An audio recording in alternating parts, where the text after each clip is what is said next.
And that fear sat with me through. US culture was very different from what Indian culture was. But back then I used to doubt myself in terms of, am I not right? Or why are people not connecting with me? Am I doing something wrong? At that moment in time, that was not what was sane for me. At Purdue, I did something else as well to make money. I'll tell you what happened.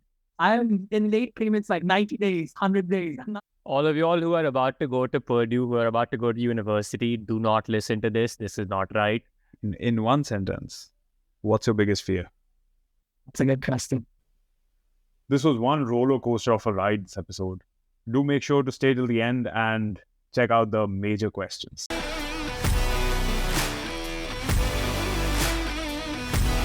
Hi everyone, I'm Pritesh and I am currently the founding engineer at Kiwi, a music social startup, which is kind of like Snapchat in the 2014s, which is mainly for sending your friends a song's link, essentially, that you'd rather share on WhatsApp or Messenger, but it's easier because then you can continue the conversation about that music, like on the app itself. So from here, hopefully, we are trying to pivot to other parts where you try to include, let's say, artists and try to get their following on here as well. This might be a very good way to grow. But if we can't generate revenue from this, then we'll move on to other needs. But yeah, that's me. Why don't we start a little earlier? Why don't we start with, why are you here? And why is this your journey? Yeah, so it starts all the way back in 2017, actually. So until 2017, so basically I came to the US in 2014. My first university was Florida Tech University, and I was doing mechanical engineering. But when I saw the graph paper, literally, this is true story. When I saw the graph paper, I got scared and I didn't want to do mechanical engineering. And that fear sat with me through a month or two. I went to my advisor. I'm like, no, I can't do this anymore because I have to convert kgs to pounds and vice versa. And my brain just blew off. So I dropped mechanical engineering that first semester. During that time, I was contemplating what to do next. And that's when my advisor was like, okay, so what are your options? What do you think? I'm like, either petroleum or computer science. Petroleum was mainly, and my motivation was mainly money, nothing else. So I said petroleum out of the wind. I'm like, yeah, petrol, sure. There's money there. People earn $300,000. And this is nonsense. I didn't do any research. I'm speaking out of my hands. So the advisor is like, just relax a bit. Let's go to, let's think about what you would actually want to do. Do you want to stay on a rig for 6 months or what do you want to do? So she made me see reality a bit more, clearly. Then I'm like, okay, I'll do computer science. Then 6 months later, what happened was I joined Purdue University because I think she did help me a lot with my processes and she was an alum at Purdue. So then I transferred to Purdue University in 2015. Boilermakers, let's go. Yeah, we have 3 Purdue alumni on this podcast. Right. Up the Boilermakers. Yeah, I was. You switched to the brighter side of the universe. You quit the dark side. The thing was the brighter university, but the grayer weather. Oh, tell me about it, because and it was so messed up. I'm like, where did I reach? But it was fine because I wanted to live in the snow for a little bit, so that was fun. I got to experience it. Bro, Purdue is not snow. Let's make that clear to everybody. Purdue is not snow. Purdue is wind, ice, cold. Oh, yeah, it is ice. Pathetic. Purdue is the winter wonderland, my friend. We love it's amazing, Purdue. and we love it. It's crazy. So yeah, 2015. Hail to old Purdue. And no, oh my God, Purdue was an experience of its own. Yeah. So I would say the person I'm today is because of the experiences I had at Purdue. So I went through everything, all the way from being extremely depressed to the happiest person on earth to finding my soul purpose, what I want to do in life. So that's what Purdue gave me for my life, and I loved it. So in 2015, when I reached, I stayed in I forgot the hall's name, but this hall was like it's separated, it's secluded from it's Hilltop. You know Hilltop? Yeah. Right, yeah. And you get one roommate. And so that was my. And you're all the way on top of a hill because Hilltop didn't give that away. On the slate I have on good content. Yeah, where we all went sledding on pizza boxes. Yes. Oh man, just then. So back then, I think I made a mistake where I should have actually gone to the dorms more than Slater Hill, like getting my own place. This reason I'm saying that is because I would have made more friends. So Slater Hill, I was kind of isolated, right? Hilltop, I was isolated. And maybe I didn't want that, but maybe I had to go through.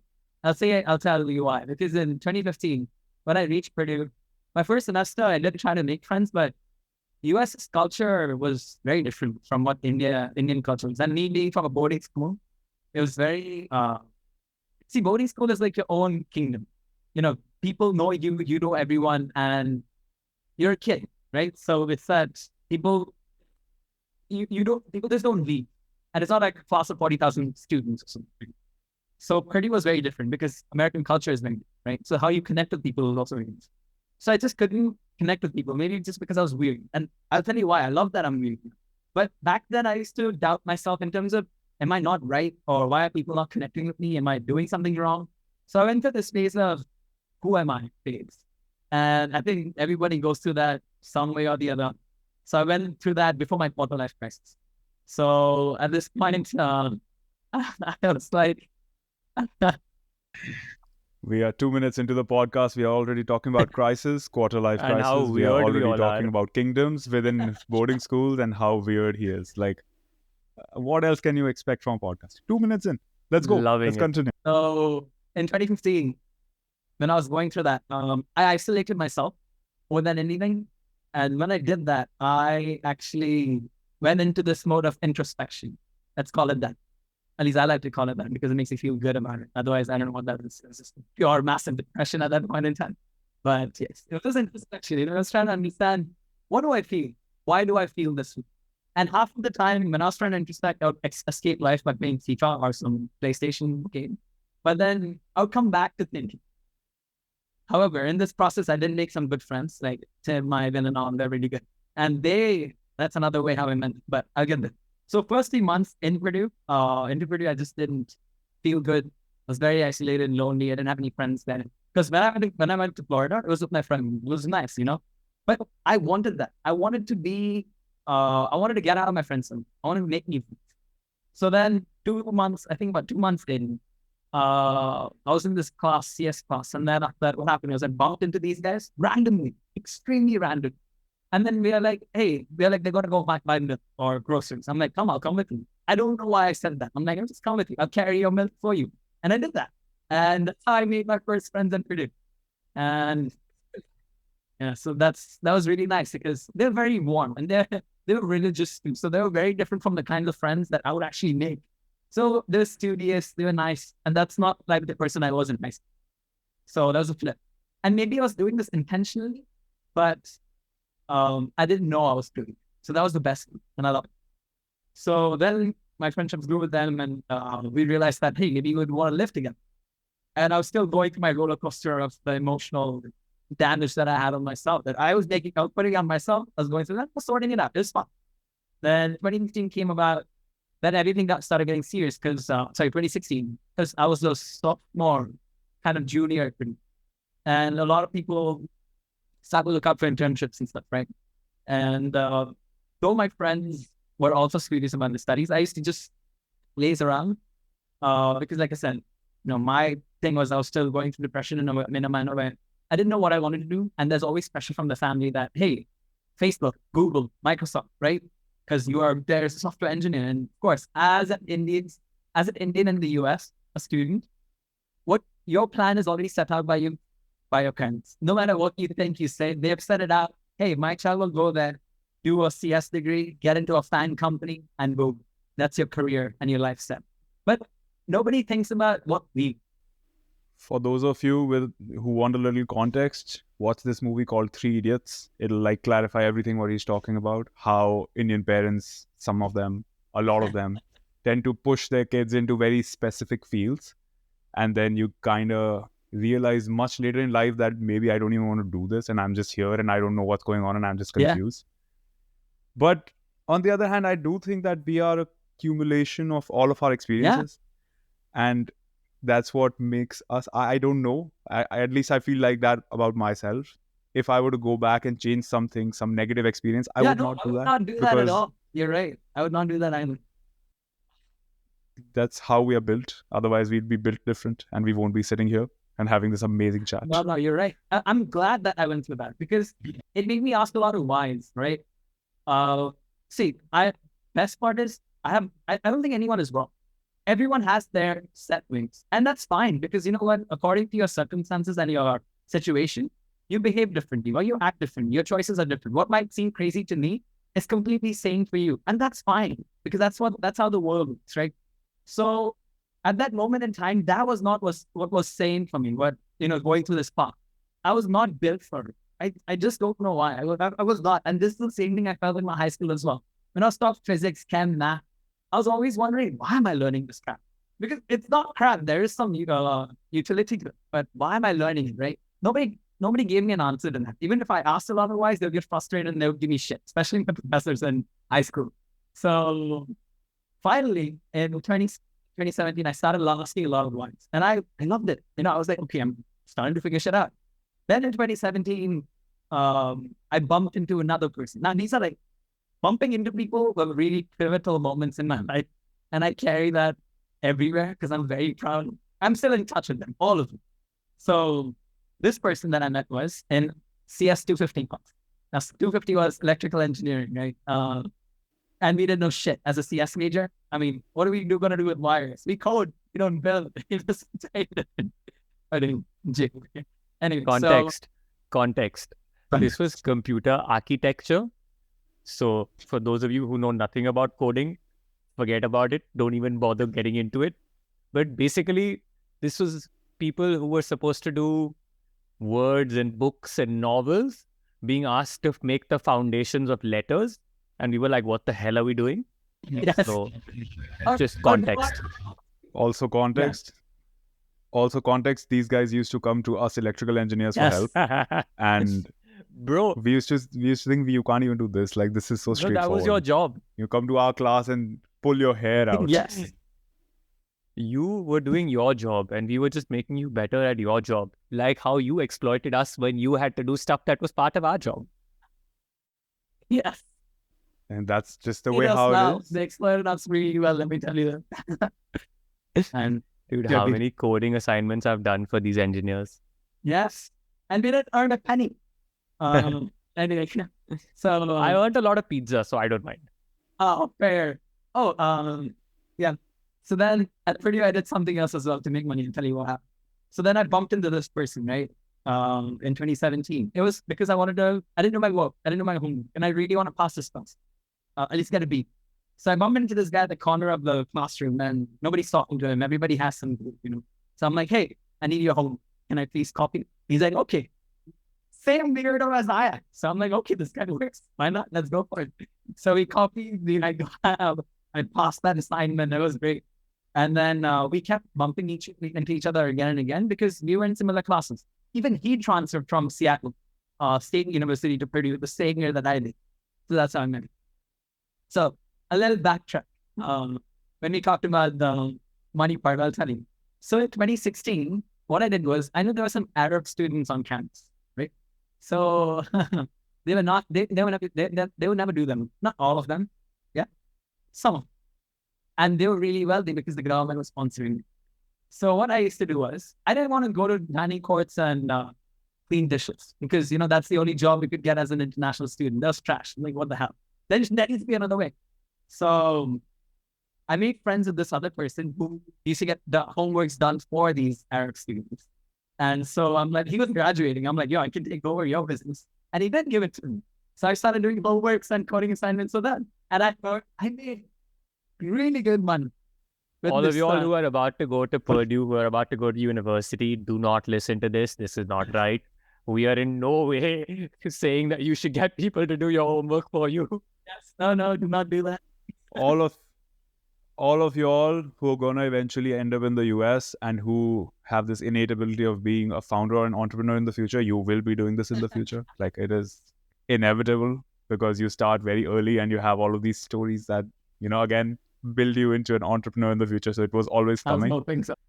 The YouTube algorithm is a funky thing. The more you like our video, the more it pushes us to people who don't know about us. So hit that like button and help us reach more people. But yeah, so that's how I used to earn my first few bucks. I mean, I bought my very first Ray-Bans, and I really wanted a Ray-Ban at that moment in time. I'm like, okay, I'll buy it. And I got it. So that was my first job, essentially, on campus. Yeah. And then I stopped because fortunately I got into the IT department at Purdue and I started coding for them. And then they gave me legal tender. Legal tender. Yes. I would go up on the honestly. So yeah, back to the person I met. So we need to understand the importance of this person. This person literally changed my life because when I kept bumping into them again, and I mean, he's from Japan and his name is Ray-Ban. So you see his work ethics, right? We would be like, what am I doing? How are you so good at work? Like, you might not be the smartest person, but you know for sure he'll become the smartest person in like 6 months or something. He's very, very. So I asked him, what does he want to do? And I thought I could learn a lot from him. And he's like, oh, maybe, you know what? I want to get a job. And then 5 years down the line, start my startup. And I asked him about the idea. His idea was essentially just to help students, especially who are graduating, share more of a narrative of their journey rather than just what the end goal is. As in, we wanted to kill the resume and help you share milestones on how you struggle to reach that. I thought recruiters will appreciate more, at least appreciate that more, and people might get a job easier. And he was so wrong. But anyway. It takes a big man to admit that, my friend. Oh yeah, we were wrong in so many ways. But that's the best part. I love the experience of that. So when we said that, I'm like, bro, why don't we do it right now? Because this is almost the time that we had to get internship. Again, this is junior year. And 2018, we're graduating. We need an internship if we're going to go to find company. Otherwise, we'll be homeless. Or we have to get out of the country. Yeah. So we did go through interview lines, the career fair we had, right? And he was standing for Microsoft, and I was in the Apple line. They called us for another. I was like, no. I got out of the line. I purposely I'm like, no, I don't want to do this. I didn't know what I was going to tell my dad. I didn't know I was going to tell anyone.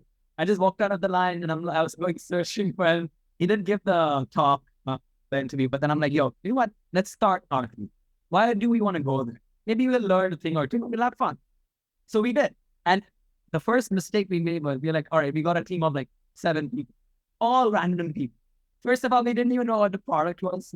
We wanted to be as big as how Facebook launched and all that stuff. Of course, Facebook, the way it launched also is very different, right? It's not that it just became big in one day. They took some time to understand and then go through the processes of building it up. But of course, we got motivated by the movie, The Social Network, and like, we can do this shit too. I mean, of course, we can be great entrepreneurs in a $1 billion company next year. All good, no worries.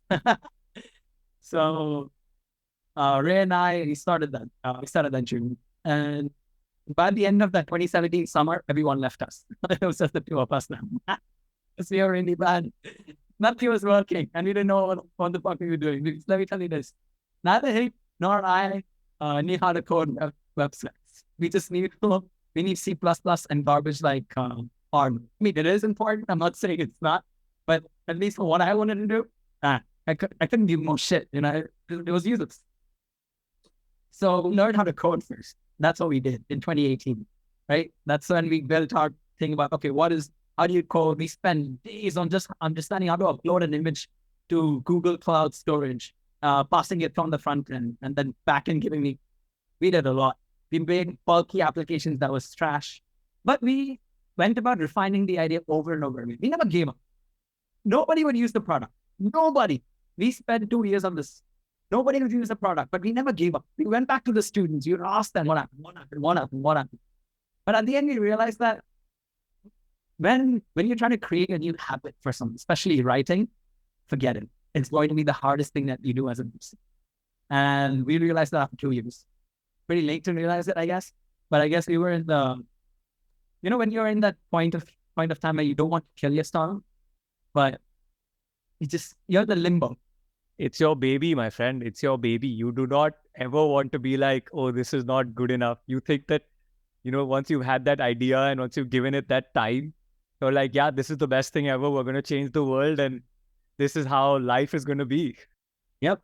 And you always feel it. The other part is it might as well have. You would never know now, right? I'll come to that too. I'll come to that. So I guess at that point, I always thought, oh, just one more month, one more month. It's gonna come. It's gonna come.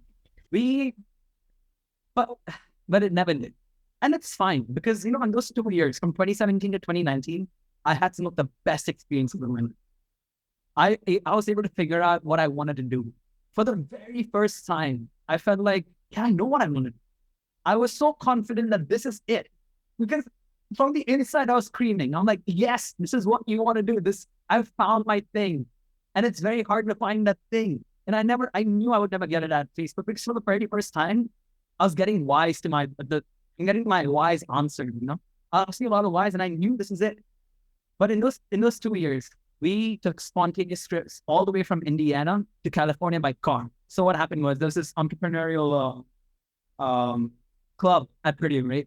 They were like, I made a few friends very close by before they were leaving San Francisco to meet investors or something, or just had to come and tour there. I made friends with them and I'm like, hey, so what are you guys doing next? They're like, hey, we go to San Francisco in like 3 days or 4 days. I'm like, really? Then they're like, yeah, you're having a startup. If you want to get some interest with investors, why don't you join along? But I'm like, flight tickets and I'm broke as fuck. I don't want to ask my dad for money. So you know what I'm going to do? But we had a car. So Ray and I that night decided we'll drive. We didn't think twice. We packed everything, put it in the car. We drove 36 hours back. And that drive was one of the most beautiful drives ever because we saw landscapes. Nevada still lives in the 1980s. 1800s. Again, 1980s. We saw a petrol pump where you had to pump your gas. And we saw, this in the movies where you'd see a white man sit on a porch and with a beer in his hand. It's like, how you doing? And nothing else is around. Like in those movies which in the past, right? Prehistoric movies. So we walked in and you could smell the windows would never have, they'd never opened the windows of that place since whenever the place started. And you would smell of all these ham and cheese and stuff like that.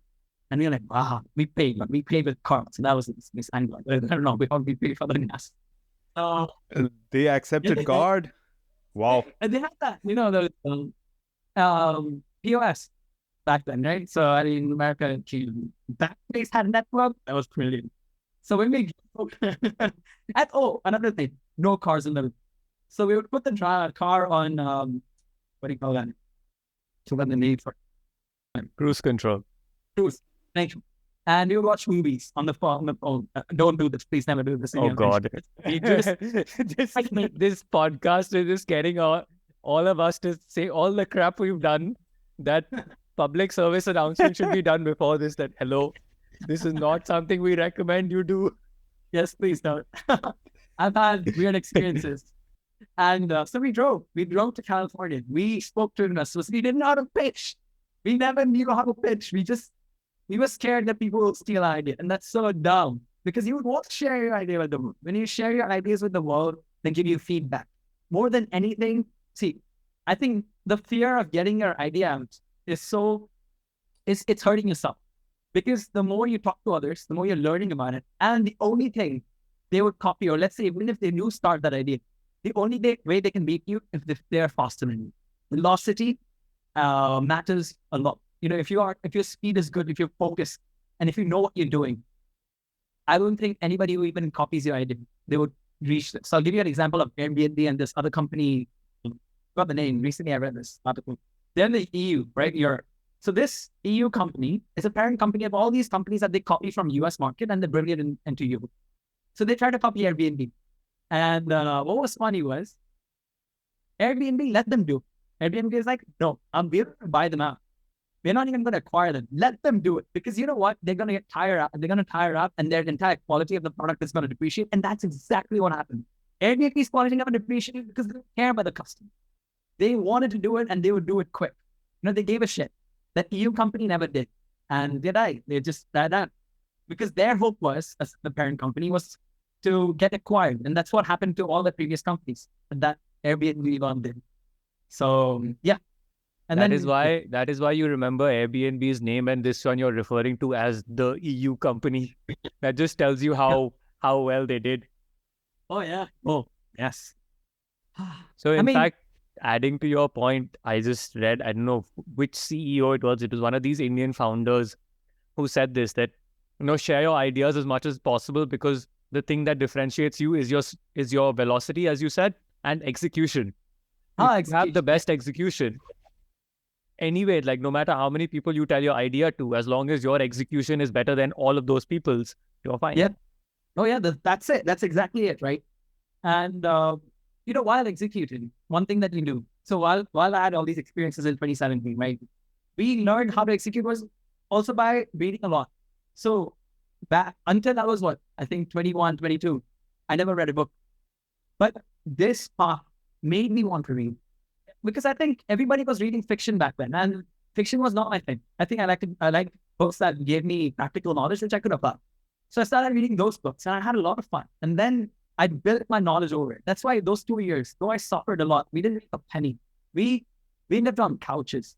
When we went to San Francisco, we lived on couches. When we were first year out, we had some money saved. We got that one place to rent near Purdue itself, where it was a little outside. After that year, we could not make money, so we slept on couches of our friends, and that's how we survived our time in the US. This part, now I'll tell you something, but this part you need to make sure either you put it or not, because it's not sensitive information, but it's something to think about if you do. So the way, so I was so relentless that I wanted to do a startup in 2017 that people told me, as an immigration officer at our university, told me you can't. I was so frustrated and furious. I'm like, no, I'll fucking do it. I don't give a shit. You tell me no, I'll find a way. Because if you're an international student, you have to get a job. You can't do your own startup. Your first year, see, because we had STEM OPT, so we had 3 years, right?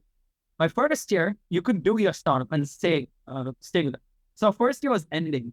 Then we found a lawyer, and we figured out there was one way we could do it. We can get one of our white friends, these are one of our friends who was living in America, to sign a contract with us saying that, hey, you're working in that company. And we did.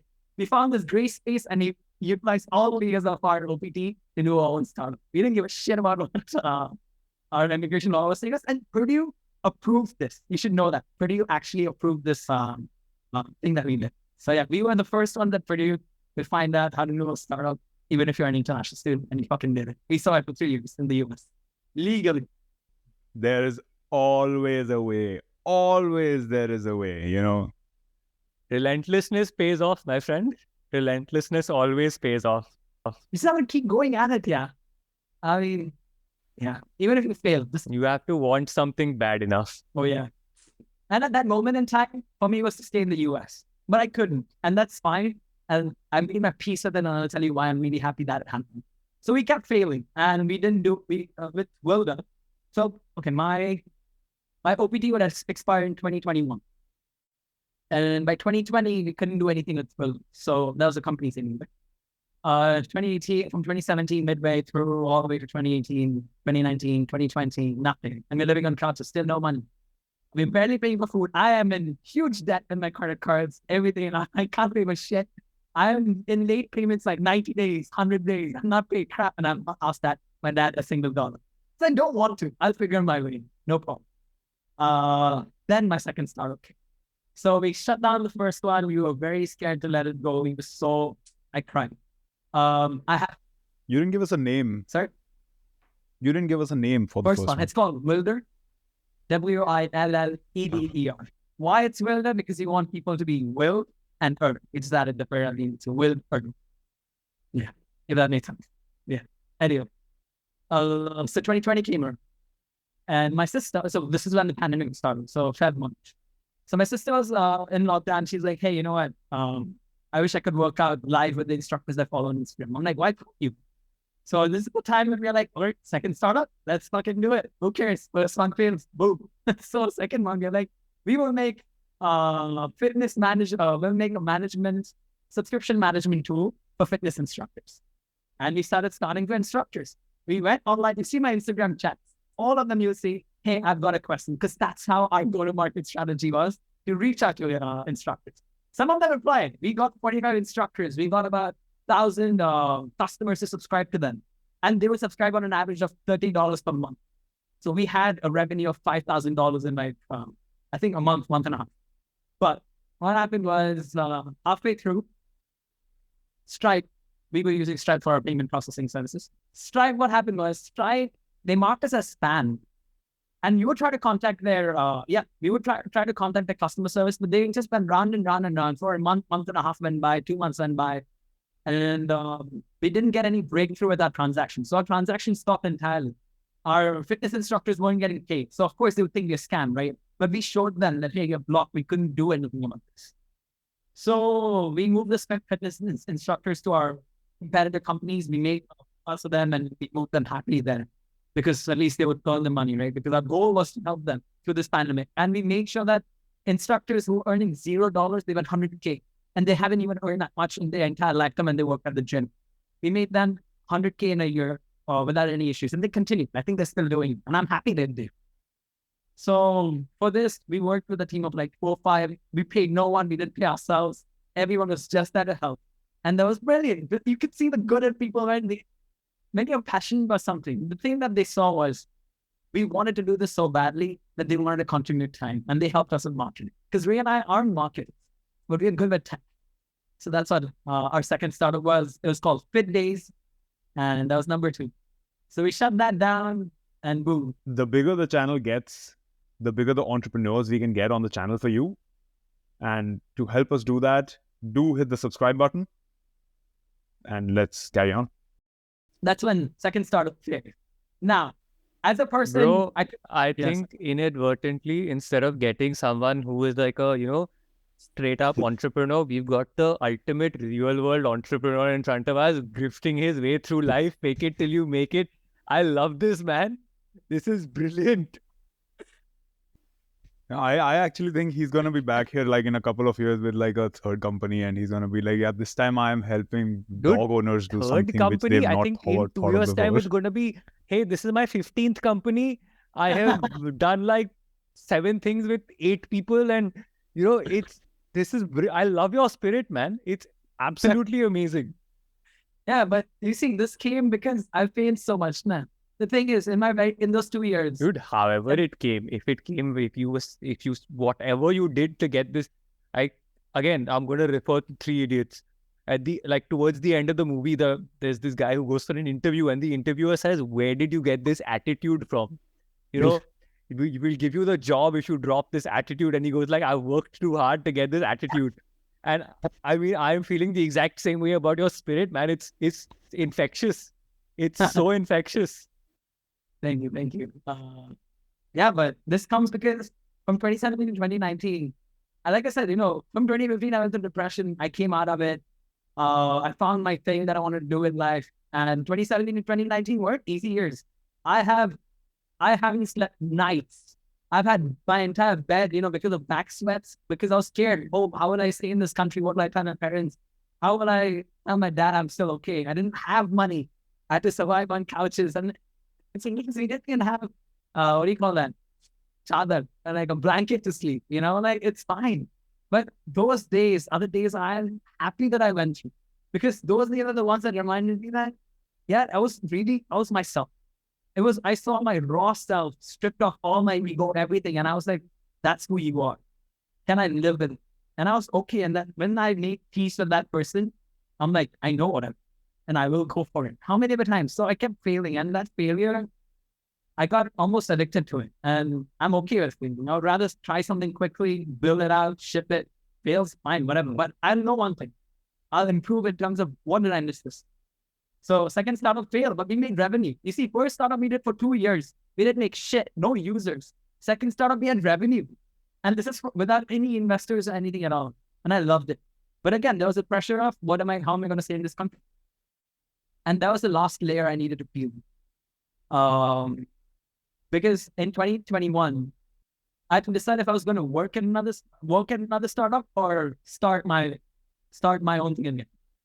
Now, if I was going to work somewhere else, Ray and I had to part ways. Now, Ray and I have been together for 3 years, but let me tell you this. I think we had a stronger bond than married couples have in 50 years. I think that is one thing that I can guarantee you. So I had to let him go. He had to go back to Japan, and then I had to come back here. So I joined my startup. I joined a startup called Airtime in May of 2021. So I started working there, came back to India in August 2021. And for a year and a half, it was my ride with Airtime. Now, what is Airtime?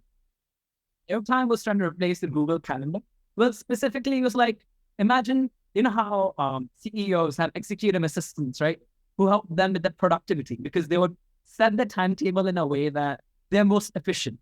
They get most things done, at least the critical things. We wanted everyone to have access to some element. And we thought we could do it with, by helping them solve the calendar. Because if you think about it, right, how your meetings are stacked will actually kind of determine how productive you are. And let me give you an example. So let's say I'm in Microsoft. I have a meeting at 9 a.m. Then I have a meeting at 12 p.m. And then I have a meeting at 3 p.m., for example. Now, from 9 a.m. to 10 a.m., I'm attending that meeting. Now, from 10 to 12, I want to start working. But when we actually try to start working, it takes about 30 minutes to an hour to get into that groove. And you know that within the next hour, you have to prepare for another, within the next 30 minutes, there's another team meeting, which you have to go. So it breaks your flow that you try to get yourself into. So what Airtime tried to solve is, initially it would try to stack your meetings in a manner where it would find if everybody, it would see if everyone's available, and then stack accordingly so that you get the most amount of working time, like real working time, for a lot more hours than you would normally get. We didn't succeed in that. We didn't make great algorithms, and the product looked brilliant because we went all the way from a Chrome extension to a full-fledged Mac app. And the way I contributed to that was I was a front-end engineer. So I helped with the design. So we got designs from a team in Holland. They were like a contract team, and I would code them up. So it was a great team. We grew to a team of like 6-7 people. It was fun. What didn't work at Airtime? Let me start with what kind of did. So the part that we saw people coming back was because the meetings were getting stacked really well. They were seeing that the productivity was improving. But see, productivity is something, it's very subjective. To get everyone to think that it is improving, it can get slightly difficult, if you know what I mean. So because there's no absolute metric that everyone follows. Your productivity is the amount of time you take to get something done, right? But there are a lot of factors that get involved in just stacking meetings. Like personal life comes into it, and there are a lot of other things, especially in a big company like Amazon or Microsoft or something, because that's where most of our customers are coming from. So some things that didn't work were that we were able to stack with meetings really well, and it was working. But then something that didn't work was the retention wasn't. People maybe just were so used to Google Calendar and the UX Google Calendar provided that having them to switch was very easy. And you know that being in a startup role, you know that switching cost matters a lot, especially if you've taken in. Okay, why does there are iPhone users who do switch to Android, but most of them will not adjust because the entire interface is so different that you're used to where your settings is, for example, or how I would go into dark mode or light mode, or how I would turn on low battery mode, right? It's very different from what an Android user would do on their. That itself can be a big competitive factor. I think there's another very huge difference, right? You're talking about Android and iPhone. They are the two behemoths in the field of smartphones. Here we are talking about Google, Microsoft, blah, blah, blah, major calendars. And then you guys are like a very, very small fish in the pond. So that must be even more difficult. Very true. But you know what was funny? So there's the other competitor phones. I forgot their name. They got acquired by Notion, actually. So even though we were competing with these big behemoths, we were even competing in the small pond for that space that we wanted. And when that company got bought out, it was a lot of questions whether, like, okay, what's next? What are we trying to do? So after that, Airtime didn't pivot fully, but it's still focused on productivity. But after a year and a half, not a year, but a year and a few months, so August 2022, I decided that it was time to leave. I guess I just wanted something different, a different experience now. Maybe, I'm not sure why, but maybe the culture over time just wasn't something that I wanted to experience. And so I decided that I would move away from it. And I did. In 2022, August, I left Airtime and then started my own team, which is called V5. Yeah. So. And we're back. V5 was a very small project, let me tell you. It's nothing big. Small or big project, it's a project. We talk about a leap. You are here doing like split jumps. You're doing 1, 2, 3. Yeah, refi. We are here talking about jumping on a trampoline and like, just doing a basic jump from like the ground to the trampoline and back onto the ground. Here, this guy's doing double flips and crosses and twirls and whatnot. And he's like, yeah, I've done nothing. One more. Let's go. But yeah, refi actually started off as when I came to India, financial literacy for me, zero. I didn't know what the fuck was going on. Like, there's so many things that are happening, and India's leap forward from 2014 to something that you can't even imagine. This country is just amazing, and I came back and I was like, wow, this is amazing. So I still didn't understand the financial instruments available for me to invest or something like that, right? So I didn't know what I was doing. So what we initially tried to do was we tried to help people get financial advisors. So essentially as mutual fund advisors who connect with working people like us, like techies, and would help them with better mutual fund diversification and stuff, like a better portfolio. We did that. We helped about 200 people. And it was great because they signed up, they fill out these forms. We even went to Razorpay's offices. So one day for like a YC event, and we stuck QR codes on our t-shirts so that people would scan the QR code, go to the website, sign up. As a good goal. It was fun because anyway, we wanted to brand our stuff. So it was 3 of us. And in about a month's time, we realized that it was very hard to get people first to sign up. And secondly, how would we generate revenue? Because right now I realize something. Whenever I chose my startups, I would see a few things. Do I have the distribution to go about doing like, do I have that? Because for me, not having the distribution, let's say if I'm trying to target doctors and I have no experience in the healthcare field, I do have to rub my ass to get to them. And I don't even know how to get to them because the starting point is the learning curve is too, or just to get into the market, the network. So the first check if I have the distribution for it or not. Secondly, do I have the tech capabilities to do it or not? I cannot go and work at OpenAI. I don't know AI models, and that's impossible. I'm not done shit research. I actually did. Okay. What's funny was I tried to take the AI track with software engineering at Purdue, but AI got so hard. I'm like, nah, fuck it. I just dropped it in time. I'm not going to do this shit. So yeah. I would like to revisit that, by the way. You did Purdue, you did your undergrad at Purdue, then you learned coding in 2018 after you graduated from YouTube, Purdue. Though. You did, yeah. You did YouTube. You did your whole undergrad thing where you went to one of the best colleges in the world and then started reading after your undergrad was over. Think about it. And you went and you graduated in computer science. You didn't graduate in anything else. You graduated in computer science without knowing how to code. And yes, without knowing how to code. Oh, I love it. That's how we roll. My career is built on YouTube. That's what it's built on. You need to get like that is that's the most honest truth I come out with. Purdue did teach me. Yeah, people like to believe your credentials looking at your stamps. Oh, Purdue University, that's pretty good. And then you realize, oh, it's just a YouTube person. I just learn everything from YouTube. Like I would love to credit this one person on YouTube. His channel's called Net Ninja.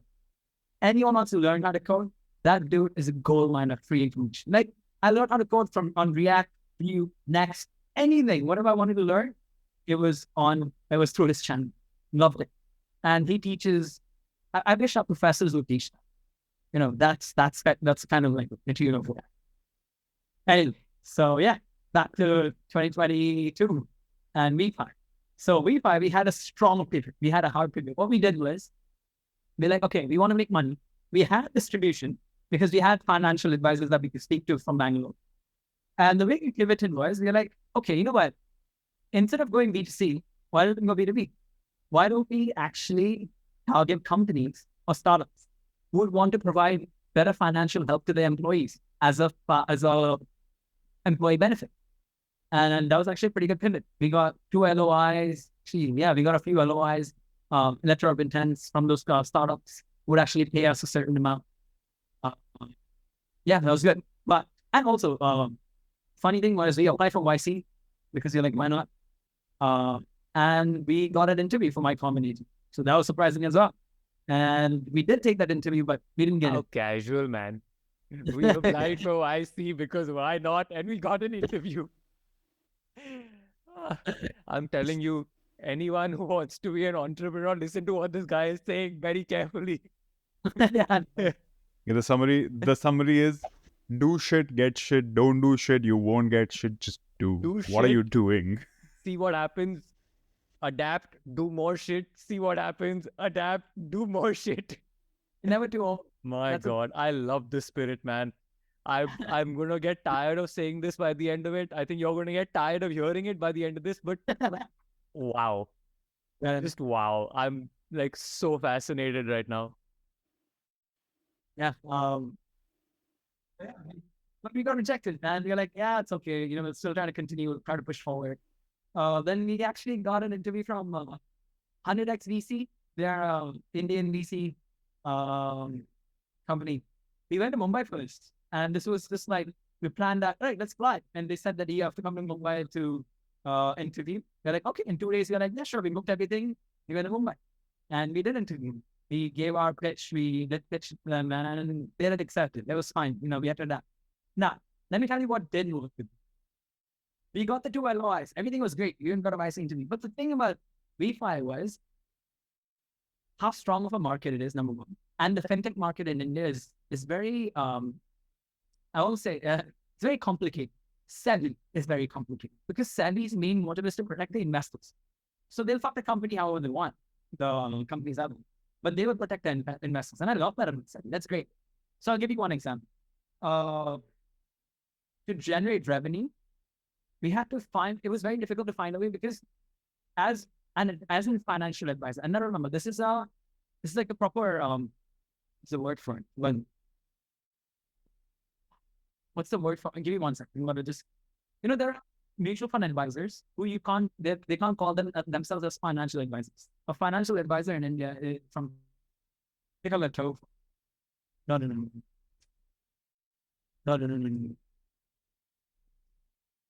Send it. 1 second.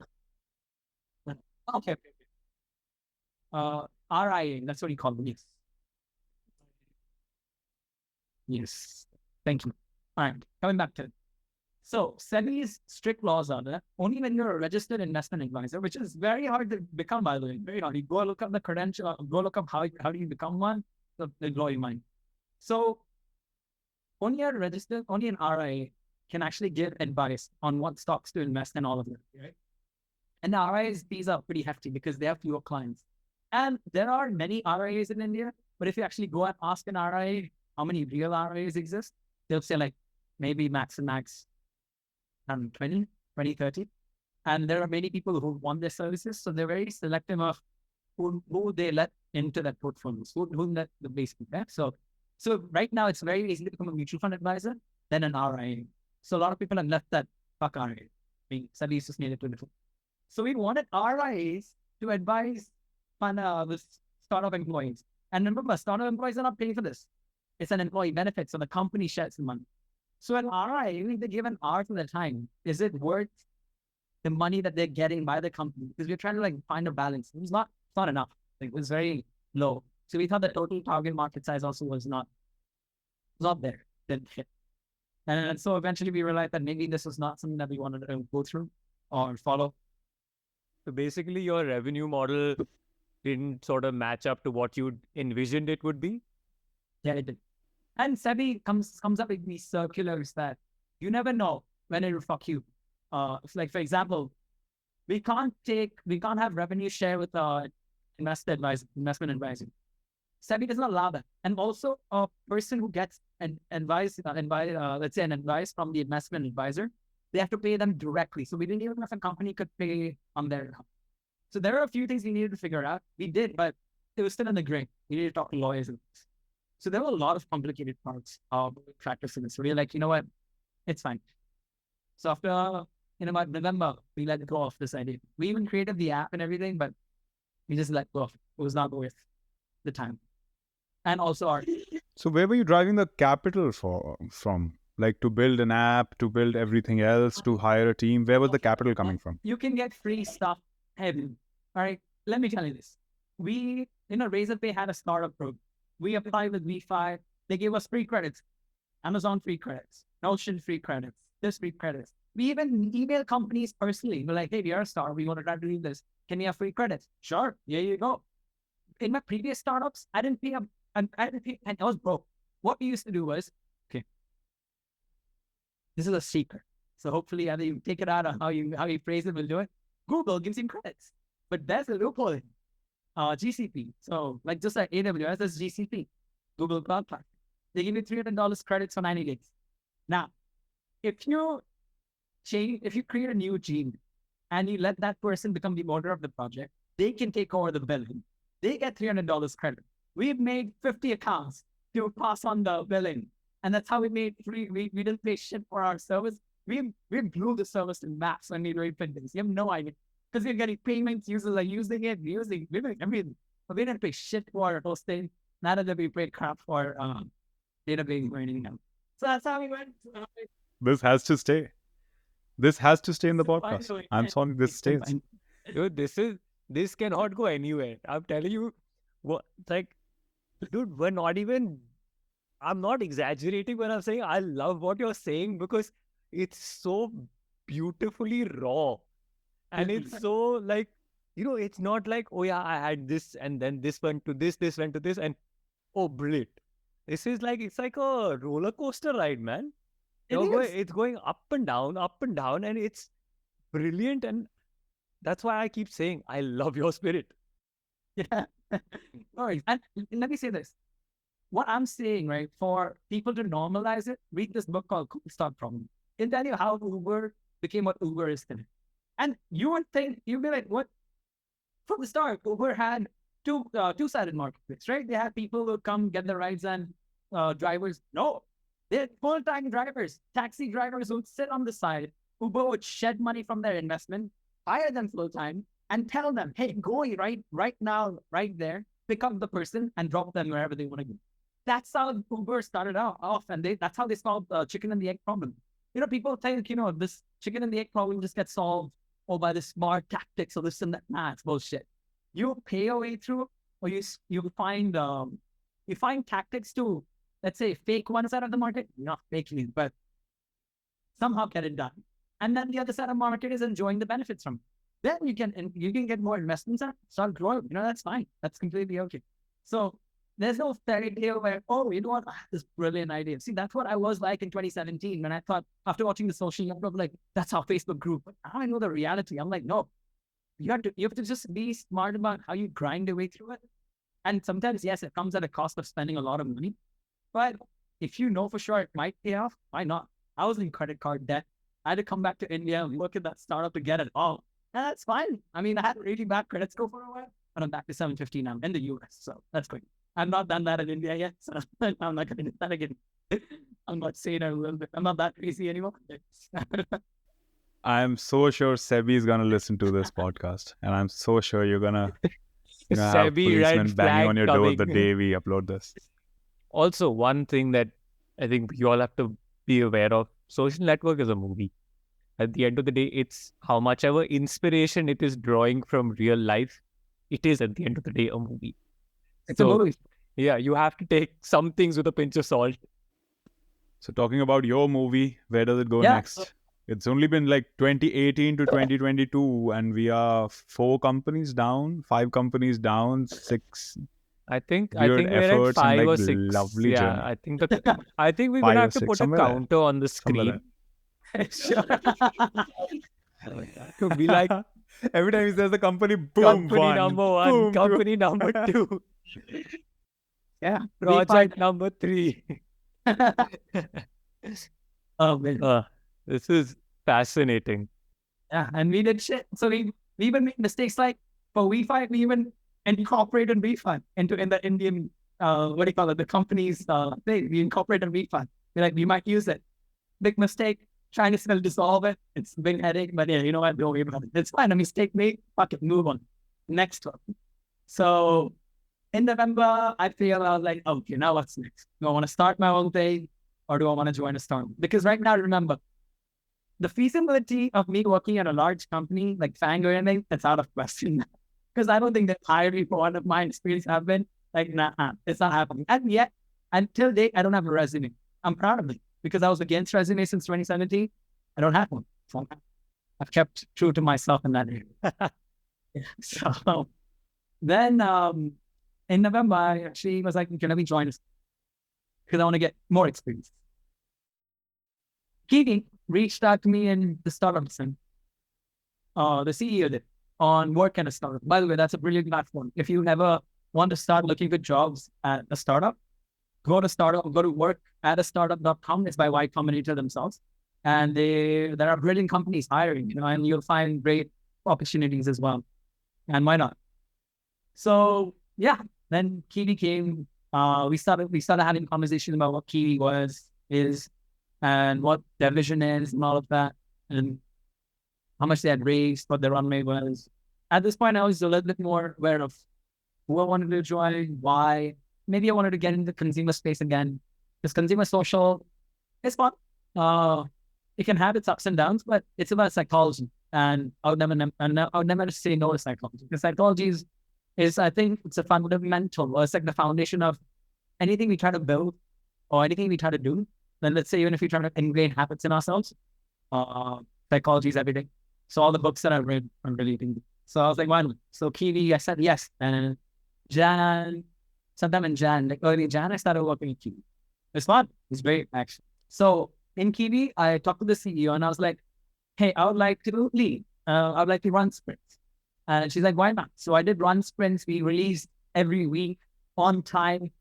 There were some issues in terms of, let's say, some backend API not being built or something. That's fine. But we always readjust. Or if Apple rejects us, like what happened. So it's okay. We always readjust it. But we made sure that we tried to be on time as much as possible. So I learned that I can lead engineers as well. And the way I did it was, this is something that I learned at Airtime. It's like, first you understand what the user experience is like. Of course, there's a feature you want to try to build. Like, for example, I would want to build messaging, right? Now, messaging, you would want to send message, receive message, delete message, edit message. So all of these experiences, you have to first break down. Because once you break down experiences, then you understand those are basically your test cases. Then you understand what backend endpoints you require, what kind of data structure you require, because that's the kind of data you'll need to send it to the front end. And so how the users would they'll utilize it, right? So basically, you break down the user experiences, those are your test cases. Then you break down the endpoints. Then you break down what the front end look like in terms of design. People can go in their parallel ways, start building, because there's a constant communication of, hey, these are variable names, endpoints getting built out. They would mix up. The integration would happen in the middle end. Boom. You would ship by Friday, prod ship. Done. That's how our process was. And it's really, it was working really well. We are already like version 6 and we have it in the lake. So it's going well. So yeah, that's what Kiwi has helped me with. But I realized that while I'm working at Kiwi, I realized that I have some free time and maybe I want to do my own projects still. Because I know I want to start my own company someday. And I am, sometimes ding, I do. Ding, ding, ding, ding, ding, ding. Number 7. Lucky number 7. Here we go again. Yeah, but the thing that I needed to understand was, see, I know I want to start my own thing, because I think at this point I have this ego where I want one thing to be successful. And by success, I mean, I wanted that startup to sustain itself for a year, 2 years, have revenue, get employees, manage. I want to do all of that. And I want to make sure that I do that with one start of my own. So on the side, I started working with CC. We call it Closet Collective. Now, Closet Collective is a fashion rental platform specifically catered for influencers who want to rent from expensive brands. And why this? Basically, the brands have to go about doing it for free, or the influencer has to buy the product, and it could cost them thousands or even 1 lakh, even over. There are dresses by Rita Kumar and all of it. So we have like these up and coming influencers who would actually want to try to get these dresses. They have to buy it, and that's a lot of initial investments. Or then we partner with influencer agencies who get them brand new. But again, it's very fun, right? So how can we democratize this? We take items from brands that they want to put on rent, and brands will earn a rental amount, a certain amount that whatever the influencer would pay for renting that particular item for either 4 to 8 weeks. And why this is important is because as a brand, there are some brands who have thought of generating revenue just apart from selling the business model that they have, but they can't set up their entire rental service because, you have to deliver, we'll get it returned, do quality check. And there's a lot of hassle here. So then what we realized was, what if we take out this hassle from them, take away this from them, then do it for them from them itself and help them generate revenue. It's almost like Swiggy giving them a fleet of delivery people for their takeaways, and restaurants would love them because they don't have to get their own delivery fleet. So yeah, on the side, I'm currently doing Cost Collective. We just finished the website in the backend, as in the front end is still yet to be pushed. We have brands onboarded and we have a few influencers in my city right now in Surat. Now, why do I want to start this small scale without any investments is because another thing I realized from all the startups that I've made one great mistake, and that's the reason I believe all my startups are doing. And I know that. It's inside. I know it's that. I might be wrong, but that's what I think it is for me. Whenever I built a startup, I was always running behind, okay, when can I secure an investment? That was a very, very wrong thing. And that destroyed my care for the user. Because I didn't give a shit about what the user got in terms of product, but I gave a shit about what the investors are. Investors are not my customers, bro. My customers are these users, and I left them behind just so that I could secure money and run stuff. So I made sure that at this point in my life, I'm never going to raise money for Closet Collectors, at least until I wanted to. But right now, I want to bootstrap it all the way I can. I will build out the platform if I have to code backend and front end for the next 2 years, but I will do it. Because at this point, I did not think about, I haven't thought about investing in for a second.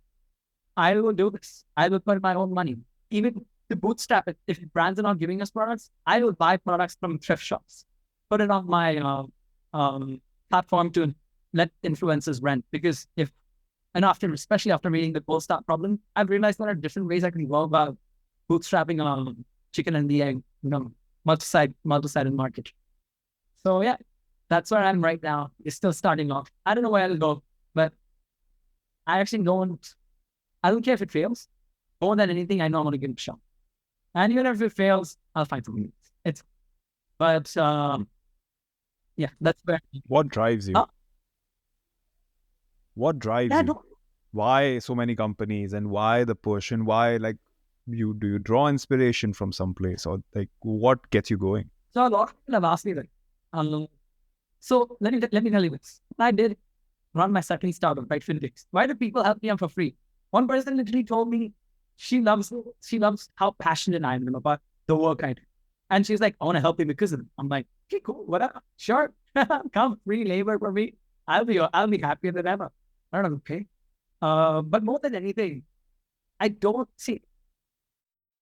Maybe I can't put it into words, but remember at the starting of the podcast, what I said was, I didn't know my why.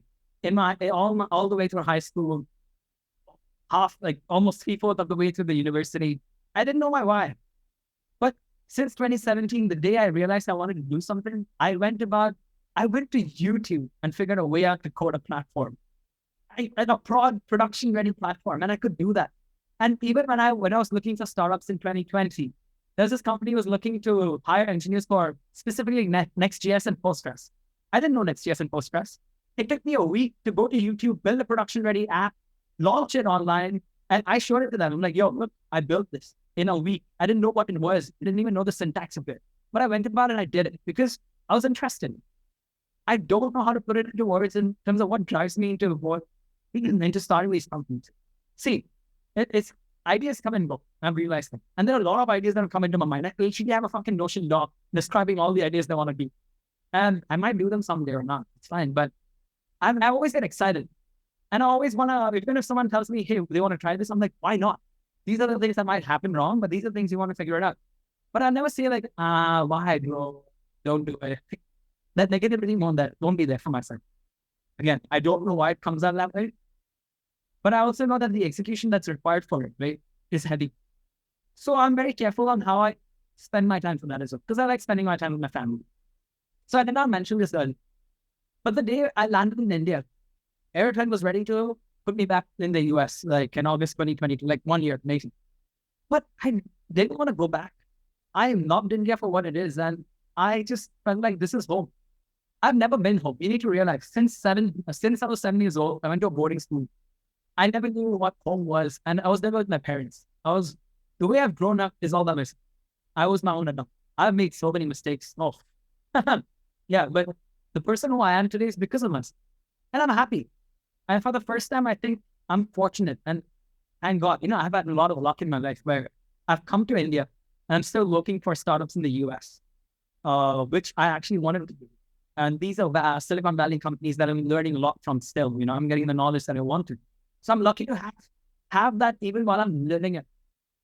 And not a lot of people get that. And yeah, at time, whoever, say whatever's up there, there's God, deity, whatever. And I'm thankful, But then I realized that finally, after getting this mental peace since I've come to India, my mental state, my mental health has become so much better that even when I started CC, I did not think twice about, I did not panic about investments or this and that. Or even when I joined companies here and there, because I always felt like now that I'm home, I don't have to run behind visas. I don't have to run behind deadlines set by other people. I want to be free. If I'm going to work on an idea, I want to be as free as possible. And I want to pour my heart in, not worrying about other things. But again, not a lot of people have that because sometimes that push also helps you, let's say, motivates people. But it doesn't. It just, I think, destroys my own. So the way I realized that I've found my peace in running startups and stuff is having a great mentor. And I meditate every day. I sit outside in the balcony that we have, and I hear a lot of honks. It's just stupid, but it's okay. This country has given me that I'm friendly. I'm finally enjoying the food. I'm a vegetarian, by the way. Even in the US, when I survived by cooking my own food. I did not eat non-veg at all because it's not that I'm against meat or anything. I could give two shits. The thing is that maybe I didn't ever need to. So that's how I was like, yeah, sure, I can survive by cooking. So I took recipes from my mom, and even in cooking, the same thing like my startups. I used to fail. The first time I made dal, it was just water, and the dal was submerged. I was so decent. It was so bad. So over time, I realized how to make it, and I made it so perfect that people at Seattle that I was, couch surfing with at my friend's place, they'll eat my food. So I'll make it even spicier, and then they would eat it afterwards. So that's how I smile. So yeah, I mean, I guess that's my entire journey until now. And I don't know what's more to come, but I never tire it out. And I don't know why I'm so interested. You speak about these people with whom you keep starting things. And as you said, it was Ray first, then there was the 3-4 people who you started Findex with. So where do you come across these people and how do you decide to start things with them? So I'm very lucky to have found these people, come across them, because I don't know, is it by luck or the way my entire journey was came about? If you think about it, if I did succeed with Fit Days, then I would have been stuck in India. I've been stuck in the US. But maybe my heart really wanted to come back to India, and I knew that. And so that failure and all, I'm glad that I failed. I missed the opportunity to get my OPT or even continue with whatever the US culture was. And then I came back to India. And even when I was deciding between 2 startups in 2021, I had the opportunity to work with a US startup already. They're called Build Atoms. They're trying to take more of the real estate space. That is a brilliant idea. Or Airtime. Never remember, Airtime was paying me much lesser. Like, I felt like I was getting exploited, but I didn't care. I'm like, I'll get more experience. I don't know why I felt that way, but I went with my gut. And I didn't get a lot of experience with Airtime. Then I met these amazing people in Bangalore because they were working at Airtime with me. I stayed with them for about a year. And while in Bangalore, I made other friends as well, who is this consultant, who's such a brilliant person. He's in the healthcare space, and I know I'm going to do something, a startup with him for sure one day. Because she's so smart, and I know I wouldn't have met him if I didn't go down the route of living in Bangalore for a year and finding that person. I don't even know how I discovered him. It was just 2 friends.